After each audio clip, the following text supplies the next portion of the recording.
bakunze ibijwi rya Amerika turabasuhuje aho muherereye hose ku isi, tubahaye ikaze kandi kuri uru rubuga twabashyiriyeho rucishwaho amakuru y'ijwi rya Amerika mukunda muri benshi, nimujye kure.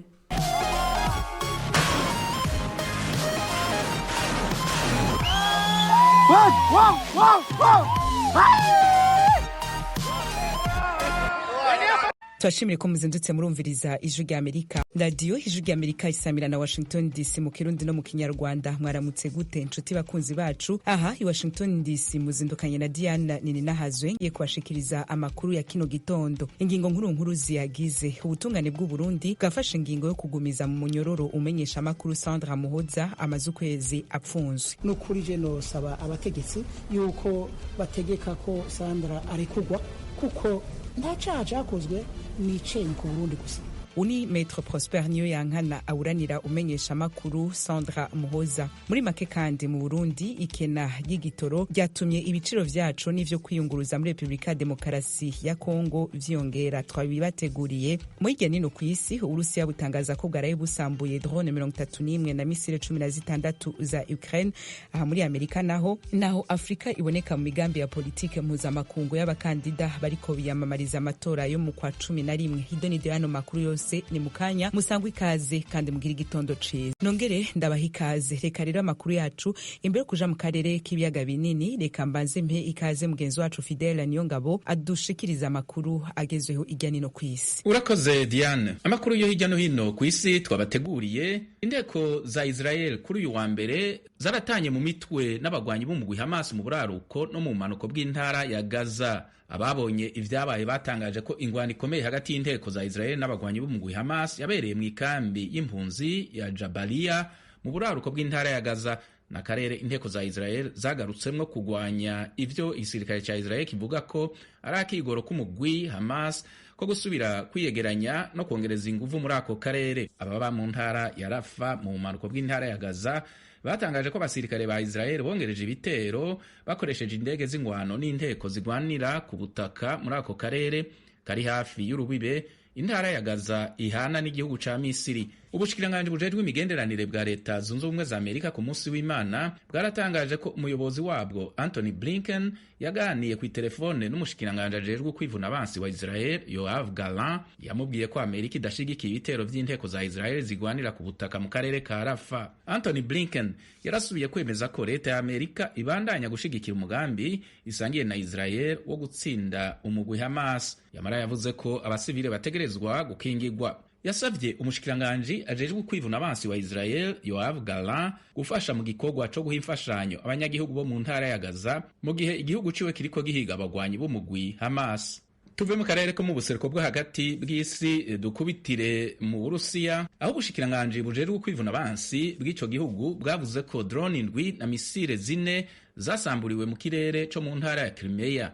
Uburusiya bwigaruriye drone 8 zasambuwe mu kirere co mu ntara ya Kursk, mu gihe izindi 4 zasamburiwe mu kirere co mu ntara ya Lipetsk. Ukraine yakoze ibitero vyayo ahanini mu ntara ya Belgorod yo mu Burusiya iri ku rubibe nayo.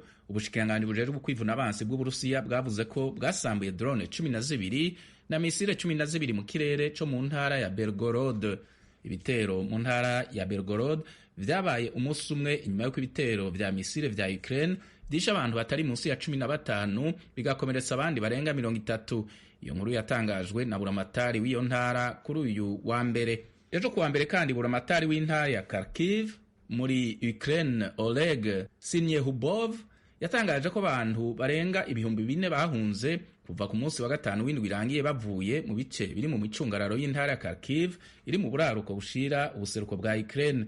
Hari nyuma yo Uburusiya bukoze ibitero bitari vyitezwe muri ivyo bice. Inteko z'Uburusiya zakoze ibitero zikoresheje vya muzinga mu bisagara biri mu karere ka Kharkiv. Ku munsi w'Imana President wa Ukraine Volodymyr Zelensky yaratangaje ko ingwano ikomeye iriko irabera mu bice vy'intara ya Kharkiv vyegereye urubibe n'Uburusiya. Abantu ibihumbi n'ibihumbi baba muri ivyo bice baravuye mu vyabo inyuma y'ibitero vy'Uburusiya. Tukiri mu Burusiya, icegera c'umuvugizi w'ubushikiranganji bujejwe imigenderanire bwa leta zunze ubumwe za Amerika Vedant Patel ejo ku munsi wa mbere yatangaje ko ihindurwa ry'umushikiranganji ajejwe kwivuna abansi w'Uburusiya Sergei Shoigu vyerekana ko perezida w'ico gihugu Vladimir Putin yaburaniwe mu kigoro kiwe ko kubandanya ibitero muri Ukraine. Ubwo bushikiranganji bwatangaje ko ingwano muri Ukraine iriko itwara uburyo bwinshi Uburusiya. Bwamenyesheje ko ingwano muri Ukraine iriko igira ingaruka zikomeye ku butunzi bw'Uburusiya kandi iriko ihitana inteko nyinshi z'ico gihugu. Icegera c'umuvugizi w'ubushikiranganji bujejwe imigenderanire bwa Amerika Vedant Patel yabwiye abamenyeshamakuru ko ibiharuro bimwe bimwe vyerekana ko Uburusiya bumaze gutakaza abasirikare 315,000. Yavuze ko ingwano muri Ukraine yasinzikaje imiryango itari mike mu Burusiya. Patel yavuze ko Uburusiya bwatanguye ingwano muri Ukraine ko kubera izo mvo bushobora kuyihagarika igihe ico ari cyo cose mu gukura inteko zabwo muri Ukraine.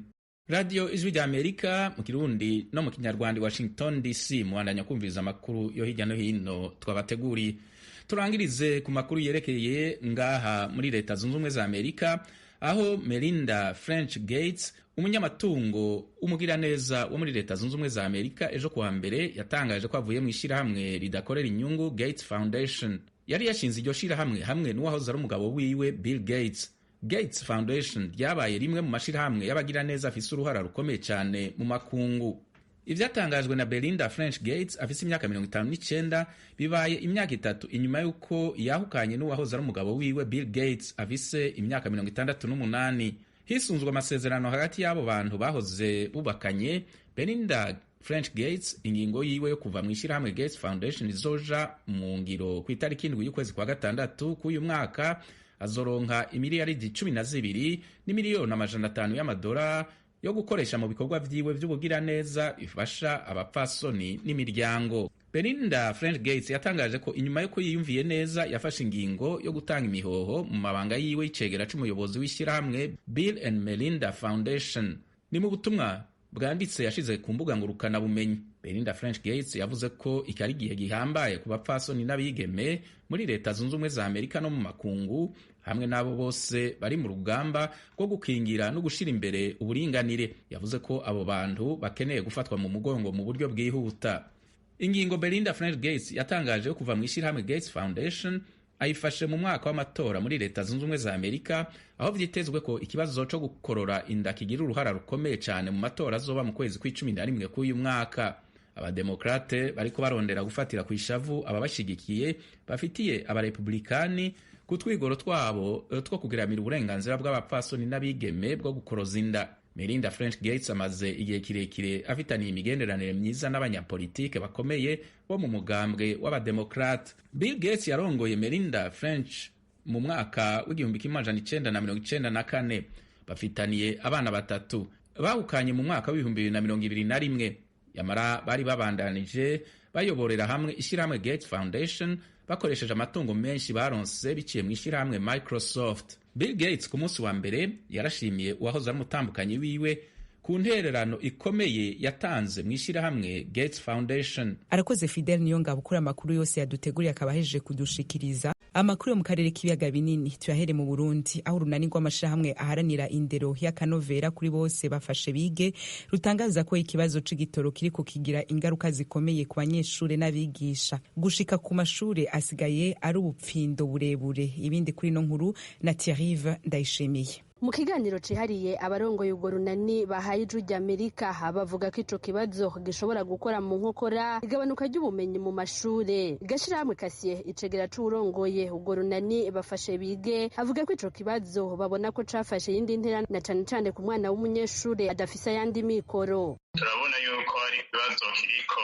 kiratera ingorane. Haraheze iminsi mikeyi vyo kwiyunguruza bigorana, abanyeshuri bamwe abagiye kurorera amabisi bagacigwa, abandi bafashe inzira yo kugenda n'amaguru, mugabo ukazusanga uyo mwanya wo kugenda n'amaguru uratuma umwanya ugabanuka wo kwiga, kuko umwana araho bimugora aba afise ayo igihumbi n'amajana 200 bamuhaye cyo kugenda no kugaruka, ukazusanga biramucanganiye.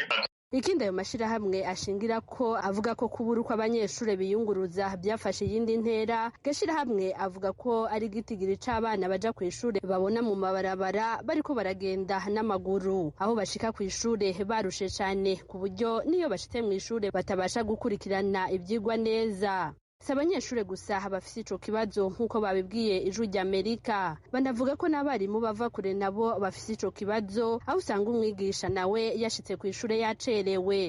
Ivyo tubivuga ku banyeshuri ni ku bigisha nico kimwe, kuko uburyo bwo kwiyunguruza ni nka bumwe.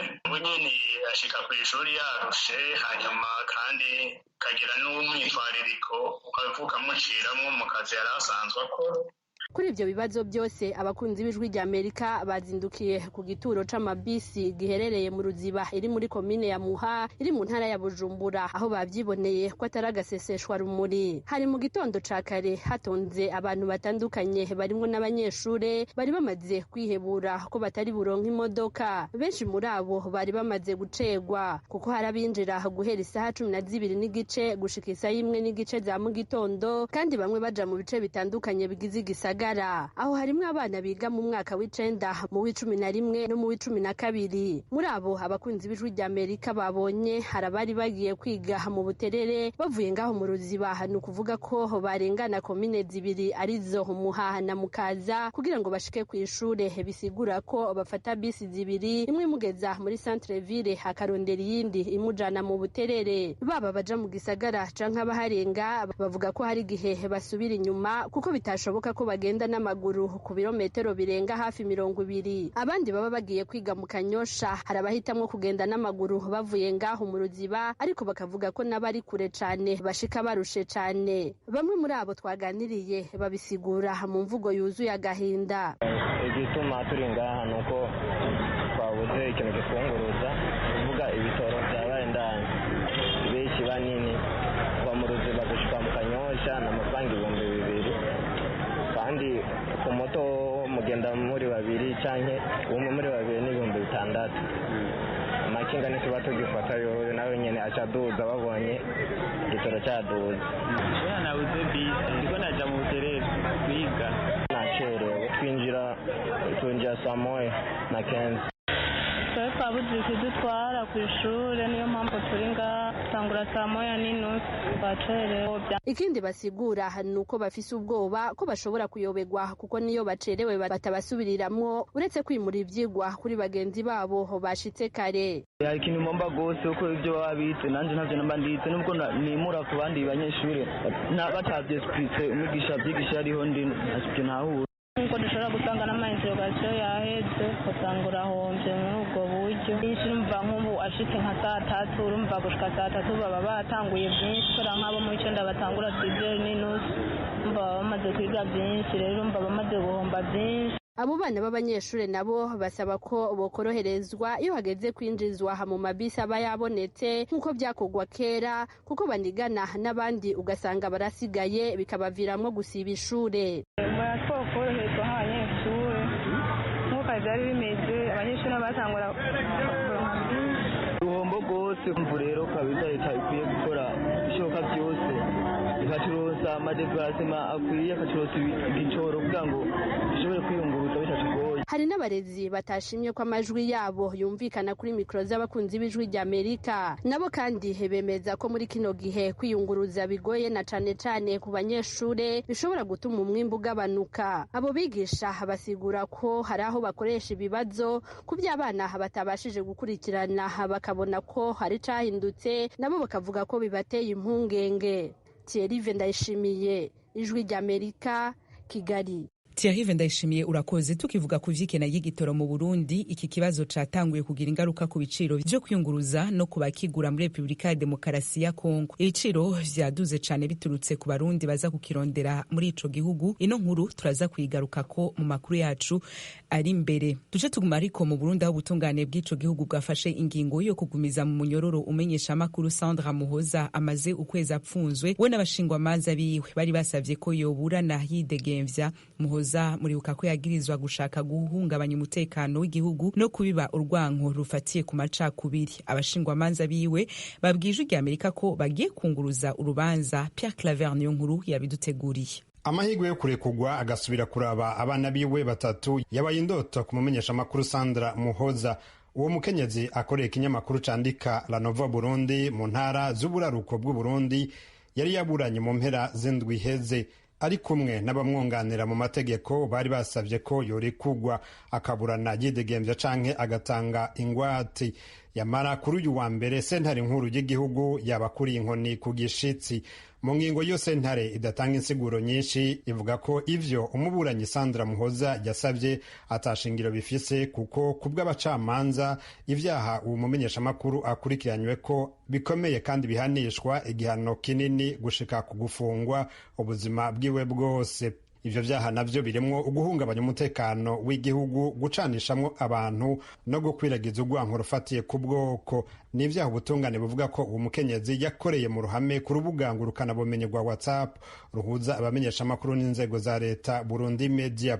Iyi ngingo yakiriwe nabi n'umunyamategeko Prosper Niyoyankana aburanira umumenyeshamakuru Sandra Muhoza. Yabwiye ijwi rya Amerika ko bagiye kunguruza urubanza kugira ngo iyo ngingo ifutwe imbere y'uko urubanza ruburanishwa mw'idonido. Kuri we ubutungane bw'u Burundi nibwo bucafuza isura y'igihugu mu makungu kurusha abandi bose.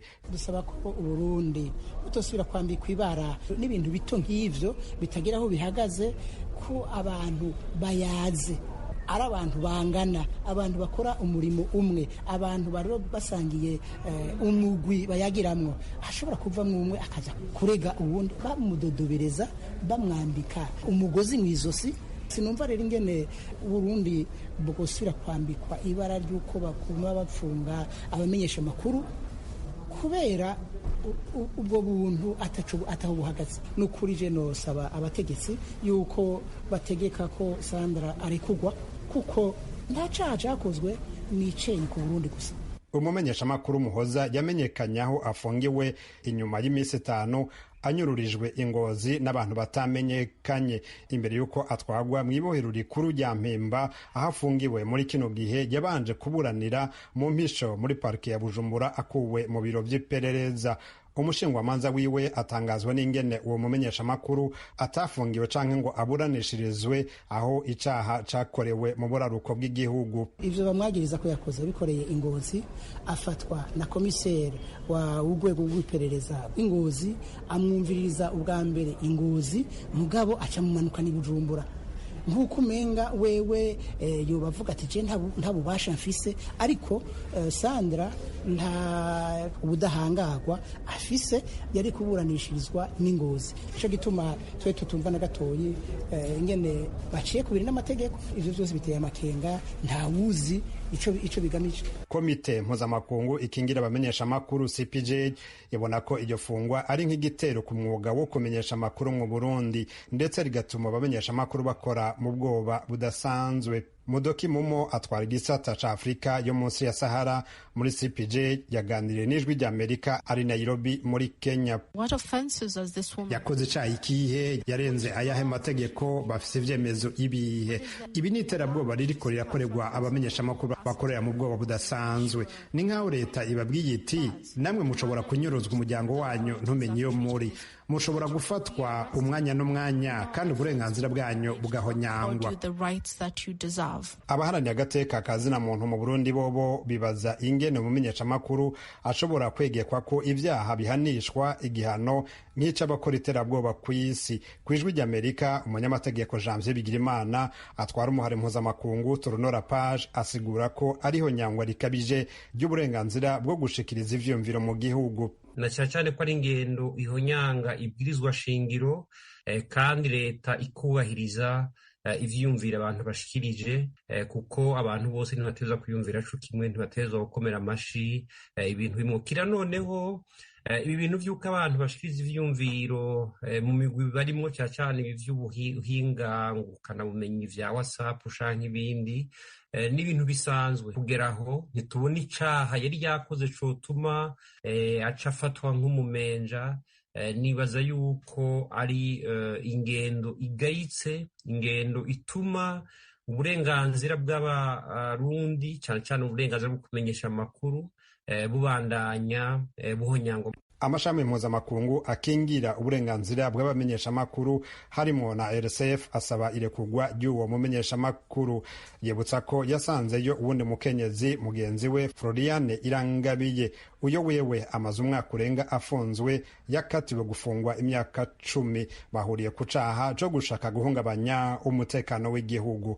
Pierre Claver niyo nkuru ku bw'ijwi ry'Amerika. Ijwi ry'Amerika Washington DC mu Kirundi no mu Kinyarwanda. Turabandanya n'amakuru tubafitiye. Mu gihugu c'u Rwanda, Wenceslas Twagirayezu aherutse kugirwa umwere ku vyaha vya genocide aratakambira ubutungane abusaba ko amasezerano igihugu ca Denmark camurungitse mu Rwanda cagiranye n'ico gihugu c'u Rwanda yubahirizwa kugira ngo asubirane uburenganzira bwiwe. Eric Bagiruwusa. Mbere yo gutangira iburanisha, Twagirayezu yabwiye urukiko rw'ubujurire ko kuva yasohoka mu munyururu ari guhura n'ibibazo bikomeye bishobora kugira ingaruka zikomeye ku rubanza rwe mu bujurire. Yasobanuye ko kugira ngo aburane bimusaba kuba afite umutekano ushingiye ku mibereho ye. Yavuze ko kuva urukiko rukuru rwamugira umwere ku byaha aregwa, ambasade y'igihugu cya Denmark yari yiteguye guhita umwohereza muri icyo gihugu nk'umwene gihugu rwacyo, ariko biza kuba ikinyuranyo. Yavuze ko ubushinjacyaha bwakomeje kumubwira ko agomba kubanza kuba ibiganiro. Twagirayezu yabwiye urukiko ko u Rwanda rutubahirije amasezerano rwagiranye n'igihugu cya Denmark mbere yo kumwohereza kuza kuburanira aho bikekwa ko yakoreye ibyaha.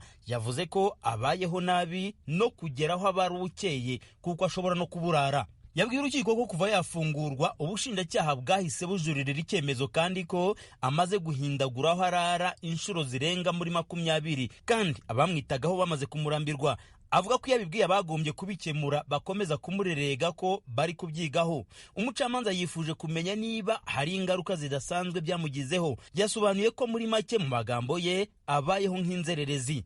Abanyamategeko bamwunganira Bruce Bikotwa na mugenzi we Felicien Gashema bavuga ko u Rwanda ari igihugu kigendera ku mategeko kandi ko cyagombye kuyubahiriza bikarushaho gutanga umutekano ku baburanyi bombi. Babwiye umucamanza ko bunganira bagombye kumureka akajya muri Denmark, bajya bamukenera bakamutumizaho byemewe n'amategeko. Bitabaye ibyo, u Rwanda rwagombye gukurikiza ibikubiye mu masezerano rwagiranye na Denmark rukamumenyera buri kimwe. Ubushinjacyaha buhagarariwe na Bwana Kome Harindintwari ndetse na Bwana Vincent Niyonzima bwavuze ko amasezerano yabaye hagati y'ibihugu byombi atagombye kwinjizwa muri urubanza rw'ubujurire.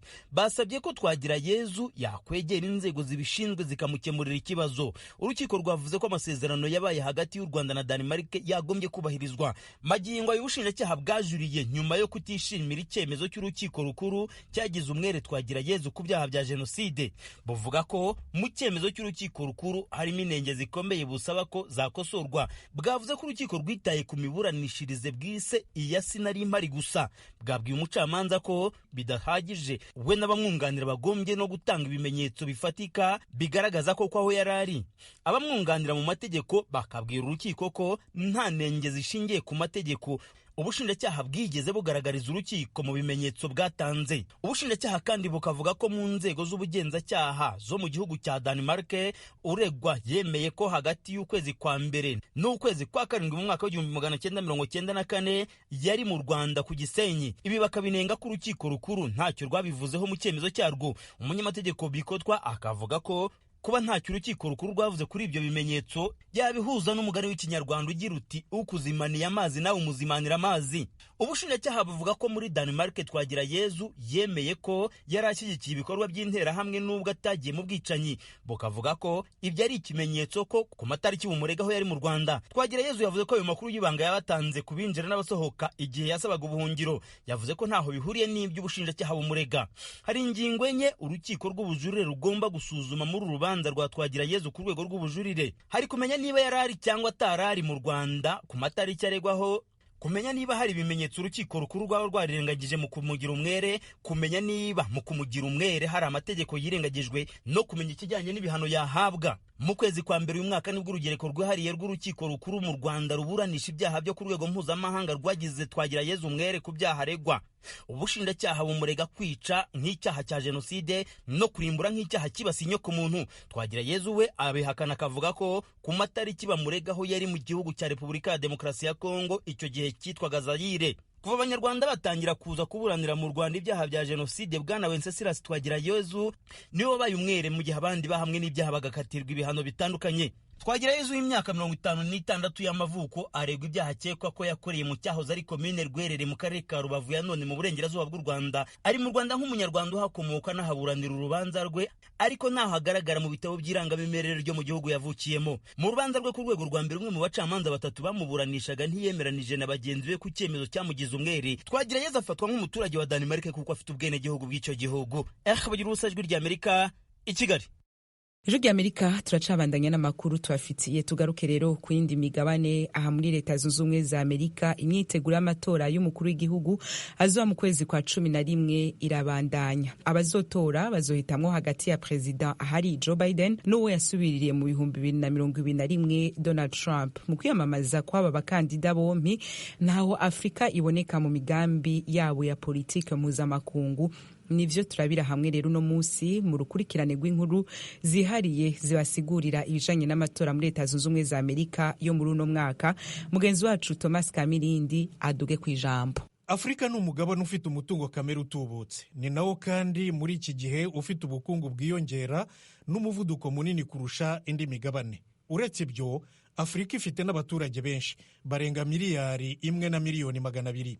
Abasesenguzi bemeza ko uzatsinda amatora hano muri Leta Zunze Ubumwe za Amerika uwo ari we wese, yaba Biden yaba Trump, azakenera byanze bikunze kwita kuri ibi byose no gufata ingamba zo gukemura ibibazo by'umutekano nabyo byugarije Afrika. Gusa rero Trump na Biden ntibabona Afrika kimwe. Aba basesenguzi bibuka ukuntu mu 2018 Trump yigeze kwita Afrika na Haiti nayo ituwe n'abirabura. Yaba yarabyise ikintu kimeze nk'ibihugu by'amazirantoki.